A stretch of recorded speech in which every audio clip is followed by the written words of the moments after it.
Okay, let's go ahead and very quickly talk origami. Before you get into anything else, you're going to want to go ahead and make your paper into a rectangle. There are two ways to do that. The first way is to go ahead and take a ruler and measure out the size that you want. Now you could do a 6" by 6" or 4" by 4" or 3" or even a 2", but the 2" is going to be super small. And in that case, you'd have to measure both sides. The other way to do it, and that is the easier way to do it, if you're going to make a larger origami crane, is you want to go ahead and line this bottom edge up with the side of your paper. Now I'm going to go ahead and do that for you real quick, just so you guys can go ahead and see how it's done. So once you line it up with the side of your paper, so if this is your rectangle of your paper, you're going to line the bottom edge up with the side of the paper. Now, I'm going to actually do the actual origami using some origami paper right here, simply because it has two sides to it and you'll be able to see it a lot more clearly. But once you get your paper set up, you can go ahead and just trim off this bottom size, just like so. And at that point, you've got your first rectangle. So this is your perfect little square, and you can go ahead and continue on from here. So let's talk origami paper. This is origami paper. Origami paper traditionally has two different sides according to the patterns.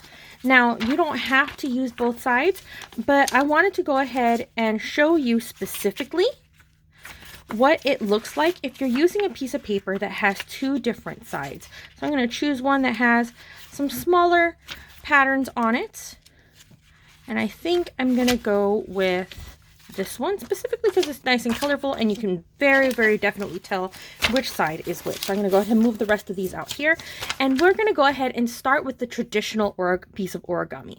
So step one, you're going to decide which side you want to be facing upwards. So if I want this side facing out and not this side, I want to make sure that I start with this side facing upwards. So you're going to go ahead and take this bottom corner and make it touch this opposite corner. So bottom corner, slide it and line it up exactly with the opposite corner. And you're going to go ahead and press outwards. Now you're going to need something to crease your lines with. I highly recommend glue stick. It works really well. So they have a nice rounded side and it makes it really nice creases and it doesn't scrape it up too much, but any sort of card will also work, or even markers. Now, once you do this step, you're going to go ahead and you're going to fold and then open it up, make it flat, and then fold this corner to this corner. Notice I have not flipped the paper. Then I'm going to go over it with the edge of the marker or whatever. I'm going to be using the glue stick because that's my favorite. Okay, then I'm going to open it. Now I'm flipping it over. I'm going to take this bottom edge and fold it to here, hot dog style. And I'm going to go ahead and press it, line it up, and press down. And again, glue stick, open it up, again, open, then fold it. If you don't open it up and then fold it, it's not going to work. So let's say you folded it like this. Folding it like this is going to make it worse and it's never going to work. Okay? Once you have reached this point, your paper should be able to spin or stand on its own.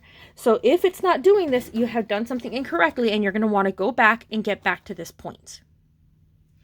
Now, let's go on to the next step. The next step, what you're going to do is you're going to place it so that it's facing like this and it looks like a little building. Okay? And then you're going to go ahead and take your fingers and just give it a squeeze and a push. And what's going to happen is it's going to create this little section right here, almost like a little dinosaur right there. Just boop, boop. Okay?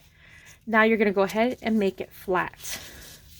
Once you have done this, you're going to take this open side, the open side, not the closed side, the open side. You're going to take this bottom edge on the open section and you're going to line only one layer up with that center section.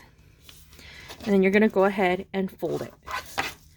Again, open side. So this is the side that has the opening where you can see the other color. Okay? You're going to line that up with the center line. You're going to fold it down. Next thing you're going to do, you're going to flip your paper over and you're going to do it again. Repeat. Open side. So again, I can still open it. Open side, line it up with the center. Open side, line it up with the center. I'm going to go ahead and go back over this to make sure that my lines are nice and creased. And you're going to go to the next step. The next thing you're going to do is you're going to fold this little top section down, crease it really, really well, and then you're going to open it up until it's a square. And you should still be able to see that triangle on the inside.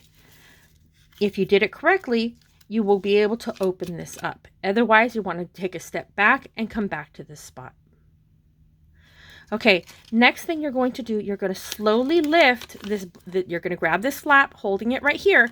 You're going to slowly lift until the paper goes flat against the surface. So you're going to lift it up, open it, and keep pushing, taking this point up to the top, up until it touches the table. Now, it may not be perfectly even. It depends on your paper. If it's cut nice and square, it should land, and you've been folding it right, it should be able to go flat without any major issues. Okay? Next thing you're going to do, you're going to flip this over and do the exact same thing. Fold this down. Again, open it all the way up. Okay, so this flap should be able to lift like this.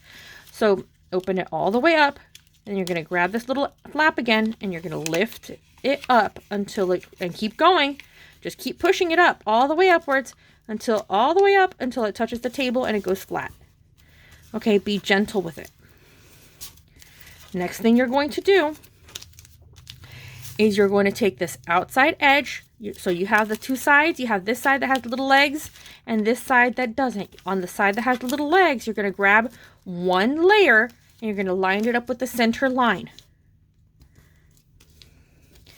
Go over it with something to help it crease. If you don't have a glue stick, use a ruler, use a card, use a penny, use anything that you want, but it needs to be something nice and firm. Now, again, bottom outside edge, not the corner. Don't do this. Don't do this. You want to make sure that it goes all the way down to the very tip. Okay? All the way down to the very tip. Then you're going to flip it over and we're going to do this again. Outside edge, all the way to the middle. Okay? We're going to fold it down. And then we're going to outside edge all the way to the middle. Fold it down. Next thing you're going to do, you should have two little legs right here and you should have two flaps up top. Okay, you're going to open one side and just lift it up as far as it'll go and then give it a squeeze. You're going to open this side. You're going to lift this little leg all the way as far as it'll go, and then you're going to give it a squeeze. So you can pull it out a little bit and then give it another little squeeze, and then you can fold one little section down and fold these down as far as they'll go, and there is your origami crane. Again, I want you to go ahead and practice this. You don't need to complete that many of them, but I want you to keep practicing. I highly recommend making a piece of paper that has 2 patterns on it. Hopefully this video helps you better than the last one.